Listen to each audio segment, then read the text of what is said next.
Hello everyone, welcome back to my channel. In this video, I'm going to show you how you can build your own custom directives in Angular. Very simple, just 3 steps. Let's get into this. The first step is to create a directive. The second step is to write a logic inside the created directive. And the third step is to use the directive itself. You already know there are powerful directives in Angular, ngIf, ngFor, and there are many directives, right? ngClass and all those directives. So we are going to build our own custom directives, and I'll go and show you 3 different examples from the beginner to the intermediate level. Come, let's dive in. So this is the application, and let's go to the simplest one. There is a directive called hover directive. So basically a class with a name hover directive that has an attribute called directive. The selector is important. Here the selector, whatever you give, this is what you have to use it. Anything that is inside the square bracket, it is the name of the directory that you will be using it. So in our case, it is app hover. Basically what it is doing is, in the constructor, it is injecting the element reference, and then it is listening for 2 events: host listener of mouse enter and the mouse leave event. When these 2 event is triggered whenever this app hover is used in any of the HTML flag, these 2 will trigger whenever the mouse comes and goes out. And whenever this happens, basically we set their background color to whatever color we are sending it here. So this is the home page. I use that directive to one of the HTML, and I'm going to hover on it. Blue. It's coming as sky blue, right? So how does this code looks? So you take this app hover directive name and use anywhere. If I use here, it will come here. If I use in this one, it's going to come here. Okay, so this directive is now applied on both the HTML tag, and when you hover both the side, it will come with the color. Now let's take an example of another one. In this case, I'm going to create another directive called external link directive. Basically, this one is going to be a specific HTML tag. If you see, there is a anchor tag EA, and then inside the square bracket we are putting a name. So what this means is, this directive can be applied only for anchor tag that starts with A. You cannot put this tag in any of the HTML and it won't work. That's the meaning of this. So we saw some basic one. We know now how to target a directive specific for a particular HTML tag. Okay, in this case, this is an anchor tag.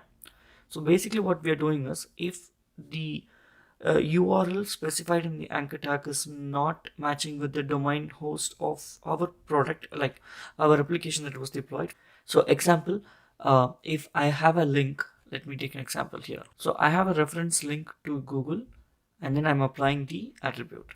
So our condition is satisfied, it is an anchor tag, and the directive has been applied. So now if this google.com is not matching with the application that is running, in this case it's, let's say, learnsmartcoding.com, then what it will do is, it will highlight the color to be red, and then it will insert a kind of a small font icon. In our case, we don't have font icon, but at least we can see something red, and you can see already this is coming as red. Okay, just to give a demo, right? I have 2 anchor tags, one with the directive, one without the directive, and you can clearly see 2 Google has come, one with the regular blue and one with the red, which we are using the directive. All right, so all these are all simple, right? So Karthik, show me something really big, something really useful in the real-time application. Definitely, we're gonna take a look at the little intermediate level one. So come, let's see.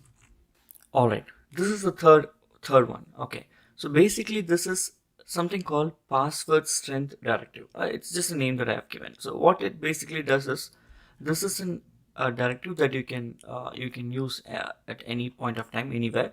We can actually put this as an input tag, so that only for input it will be used. So basically what it does is, it implements the validator, the inbuilt validator, okay, which is used in the reactive forms. So this accepts the reactive form abstract control. Okay, this you can use only for that one. And what it does is, it checks a couple of things. The input, it does check whether it has an alphabet, at least a 1 capital letter, 1 small letter, 1 number, and all those special characters, all these things. If every single condition is matched, it will send return I mean there is no error on the control. If not, it will throw up the error. Now how do I implement this? Now what I have done is, if you come all the way through to the login, here in the login we have something called, no, this is not the login. Alright, if you come to the login component, the sample component that we have, right? So here what you have done is, I have just used the app password strength directive to the password directive, I mean the password input. And then what I'm doing is, if the control is having some error, I'm just going to display this. Okay, so the control will get error automatically when the condition does not satisfy, and we're going to see that. You see this when I type this, and then if this is not matching, it will clearly say that there is something is not coming correct. So it's basically validating. So if I type correctly, it is going away. Okay, so this is how you use a directive in a different way, and this is one of the good example. I hope you enjoy this video. If you have any questions, let me know in the comment section. Give me a thumbs up. Don't forget to subscribe and share these videos to your friends, and I'll see you in the next video, guys. Thank you.